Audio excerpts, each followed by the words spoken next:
This is the 5th edition of the history of Alice Springs through landmarks and street names.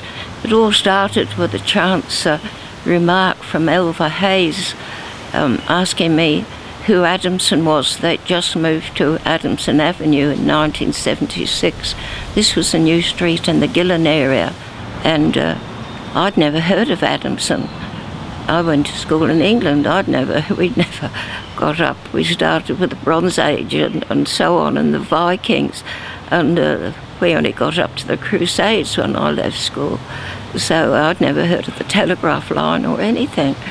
And anyway, I was working at the Advocate. I just started there as a journo with Bob Watt and Erwin Klander, and I was the junior. I went down to the annals of the Advocate as the oldest cadet junior, because I was in my 50s. Anyway, we had to write features each of us had to do one every 3 weeks. And I thought if I could find out about the streets, it would be a fascinating feature to do. And the other two, of course, were thrilled because they thought I could do them all the time and they wouldn't have to do them.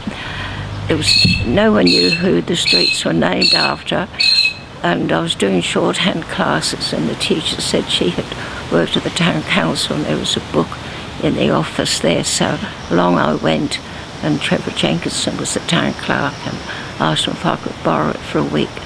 And this was wonderful, but there were only 2 lines about each person, and for some, even Smith Street, there was no initial, nothing, just a blank. And of course every Smith in town said that was named after their grandfather.